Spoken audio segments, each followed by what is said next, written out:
নমস্কার বন্ধুরা। বিশ্বের সকল ভাষার জননী হলো সংস্কৃত। দেবতারা যে ভাষায় কথা বলতেন সেটিও হলো সংস্কৃত, আর ধর্ম একটি সংস্কৃত শব্দ। ধী ধাতু এবং মন প্রত্যয় যোগে এই ধর্ম শব্দটি সৃষ্টি হয়েছে। বেদ, উপনিষদ, পুরাণ ইত্যাদি শাস্ত্রেই এই ধর্ম শব্দটির উল্লেখ আমরা পেয়ে থাকি। প্রমাণস্বরূপ শ্রীমদ্ ভাগবত মহাপুরাণের ষষ্ঠ স্কন্ধের ৩য় অধ্যায়ের ৪৯তম শ্লোকে আমরা উল্লেখ পাই, ধর্ম তু সাক্ষাৎ ভগবৎ প্রণীতম, অর্থাৎ ধর্মকে সাক্ষাৎ ভগবানই প্রণয়ন করেছেন। পৃথিবীতে এক এবং অদ্বিতীয় ধর্ম হলো সনাতন ধর্ম। আবারও বলছি, পৃথিবীতে একটিই ধর্ম রয়েছে, সেটি হলো সনাতন ধর্ম। এবার নিন্দুকেরা বলতে পারে কি প্রমাণ আছে, তবে চলুন প্রমাণ দেখে নেই।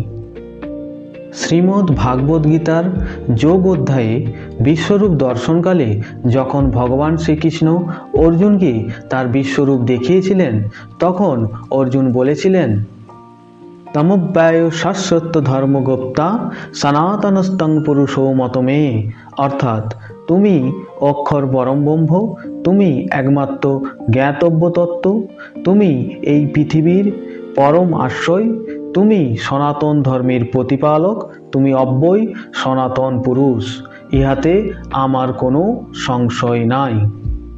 এছাড়াও বন্ধুরা, বেদ উপনিষদেও সনাতন শব্দের একাধিক উল্লেখ আমরা পেয়ে থাকি।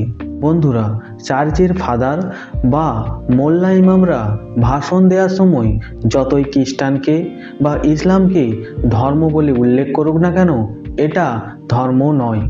আমি চ্যালেঞ্জ করে বলতে পারি, বাইবেল বা কোরআনে কোথাও ধর্ম শব্দের উল্লেখ নেই। একমাত্র সনাতন ধর্মের শাস্ত্রেই ধর্ম শব্দটির উল্লেখ রয়েছে। আমাদের সমাজে বেশ কিছু ব্যক্তি রয়েছে যারা না জেনে না বুঝে সনাতন বলতে পুরাণকে বোঝায়। তাদের উদ্দেশ্যে বলতে চায়, সনাতন শব্দের অর্থ চিরন্তন, চিরশাশ্বত, নিত্য বা চিরস্থায়ী, অর্থাৎ অতীতে যা ছিল, বর্তমানে যা আছে এবং ভবিষ্যতে যা থাকবে। বন্ধুরা, পরিশেষে বলবো, সমগ্র পৃথিবীতে একটাই ধর্ম রয়েছে, তা হলো সনাতন ধর্ম। বাকি যেগুলো রয়েছে অর্থাৎ ইসলাম, খ্রিস্টান, বৌদ্ধ, শিখ, পারসিক ইত্যাদি সবগুলোই সম্প্রদায়। বন্ধুরা, অনেকেই বলে থাকে হিন্দু ধর্ম, কিন্তু হিন্দু কোনো ধর্ম নয়। হিন্দু হলো একটা ভৌগোলিক শব্দ মাত্র।